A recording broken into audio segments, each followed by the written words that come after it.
लोकसभा चुनाव के बाद मध्य प्रदेश में हो सकते हैं उपचुनाव। 7 सीटों पर हो सकते हैं उपचुनाव। शिवराज की सीट पर फंस सकता है पेच।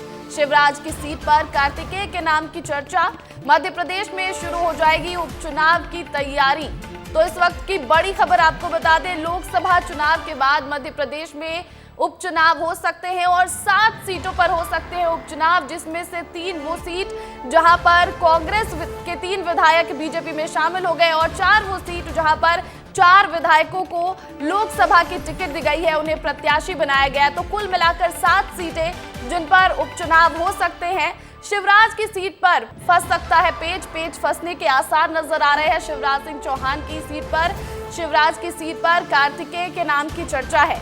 मध्य प्रदेश में शुरू हो जाएगी उपचुनाव की तैयारी।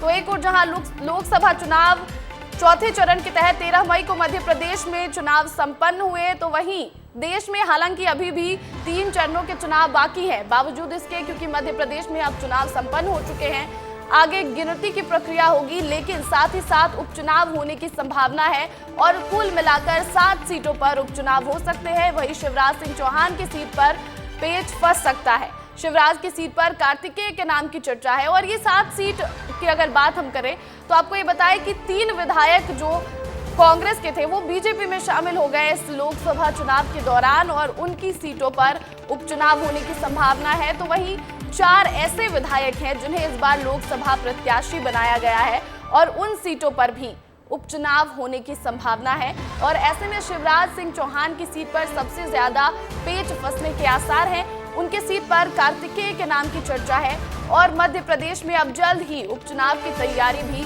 शुरू हो जाएगी। हालांकि आपको बताएं कि देश में अभी भी 3 चरणों के मतदान होना बाकी है। 4 चरण पहले ही खत्म हो चुके हैं और 3 चरण के चुनाव बाकी, लेकिन मध्य प्रदेश में उपचुनाव की तैयारी भी शुरू हो जाएगी। और ऐसे में इस पूरी खबर पर अधिक जानकारी के साथ हमारे सहयोगी अंचल शुक्ला हमारे साथ लाइव जुड़ गए हैं। अंचल, बात करें मध्य प्रदेश की तो 4 चरण के तहत यहां पर लोकसभा चुनाव तो संपन्न हो गए, लेकिन 7 सीटें जिन पर उपचुनाव हो सकते हैं, पहले उसकी चर्चा कर लेते हैं कि आखिर कौन सी वो 7 सीटें हैं।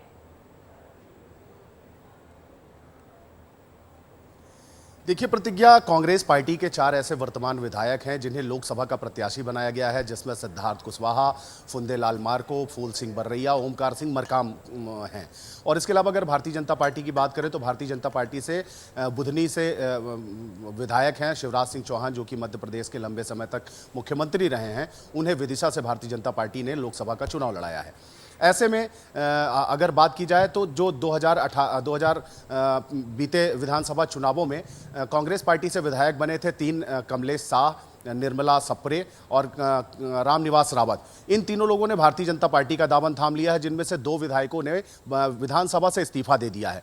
तो ये 2 सीटें तो तय हैं जिस पर चुनाव होने हैं। विदिशा से अगर शिवराज सिंह चौहान जीतते हैं तो बुधनी पर भी उपचुनाव, बुधनी सीट पर भी उपचुनाव होंगे।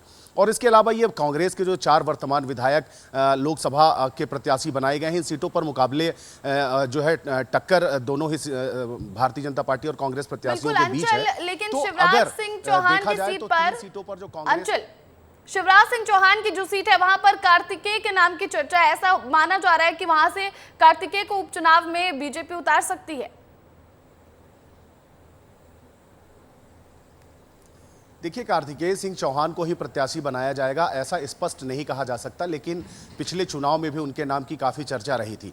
अब ये तो भारतीय जनता पार्टी का जो शीर्ष नेतृत्व और संगठन है वो ये तय करेगा, क्योंकि लगातार वो वंशवाद का विरोध करते हैं और उसकी बात करते हैं।